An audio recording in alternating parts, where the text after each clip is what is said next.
उसने कहा मामा मुझे अजीब सी फीलिंग हो रही, मुझे यहाँ दर्द हो रहा है। मैंने कहा बेटा ऐसा कैसा दर्द है जो ख़त्म नहीं हो रहा तुम्हारे? मामा मुझे बहुत तकलीफ़ है। मैं इसको डॉक्टर के पास लेके गई तो पता चला डॉक्टर ने कहा कि इसको जो है 4 महीने की प्रेगनेंसी है।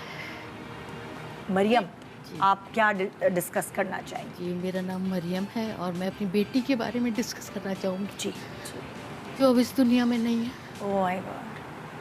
मेरी बच्ची बहुत 8 क्लास में थी, मैं जॉब करती थी, मैं और मेरे हस्बैंड।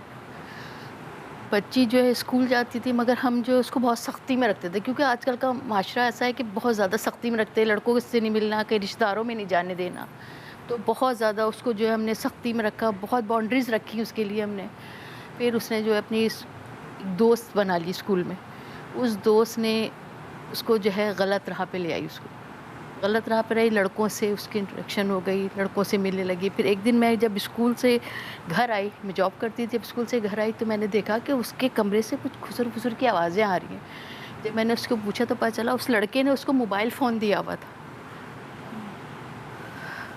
मैंने फिर जाके उसको कहा, मैंने कहा बेटा ये मोबाइल फ़ोन कहाँ से आया आपके पास?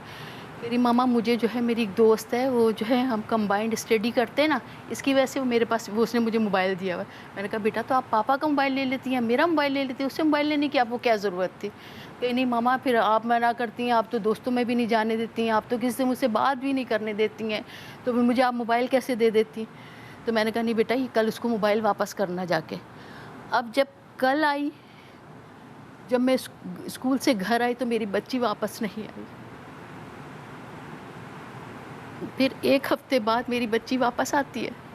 सारे मेरी तो एक ही बेटी थी, मैंने फिर भी उसे गले लगाया। नहीं तो और माएँ तो नहीं लगाती ना गले, मैंने फिर भी उसको गले लगाया कि नहीं चलो कोई बात नहीं। खैर 1 हफ्ता गुज़रा, 1 महीना गुज़रा, 2 महीने गुज़रे, 3 महीने गुज़रे। उसने कहा मामा मुझे अजीब सी फीलिंग हो रही, मुझे यहाँ दर्द हो रहा है। मैंने कहा बेटा ऐसा कैसा दर्द है जो ख़त्म नहीं हो रहा तुम्हारे? मामा मुझे बहुत तकलीफ़ है। मैं इसको डॉक्टर के पास लेके गई तो पता चला डॉक्टर ने कहा कि इसको जो है 4 महीने की 8 क्लास की स्टूडेंट वो बच्ची। अब ज़ाहिर है माशरे में मुँह भी दिखाना है और जो है अपनी इज़्ज़त भी रखनी है, तो मैंने कहा इसको दें। अब उस बच्ची को तो अलिफ-बे नहीं पता किसी चीज़ का भी। ख़ैर डॉक्टर ने तो मना कर दिया इस चीज़ के लिए, मगर एक दाई थी उसके ज़रिए हमने करवाया, तो मेरी बच्ची इस दुनिया में नहीं रही।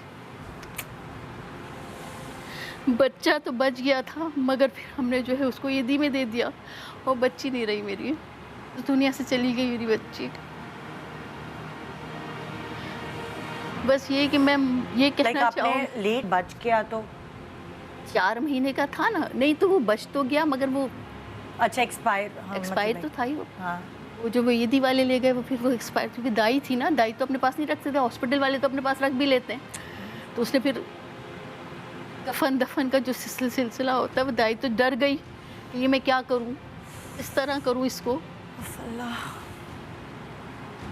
मैं यही कहना चाहूँगी कि अपनी बच्ची को बेजा सख्ती ना करें, उसके साथ दोस्त रहें, अम्माएँ दोस्त बन के रहें। मैं दोस्त बन के नहीं रही, मैंने उस पर सख्ती की, मैंने माशरे को देखा, मैंने कहा नहीं इसको सख्ती में रखना है। यानी देखिए ज़्यादा सख्ती भी, इसलिए म्याना रवि का कहा जाता है ज़्यादा सख्ती भी फिर उनको लगता है कि जेल में रह रहे हैं, वो वाली चीज़।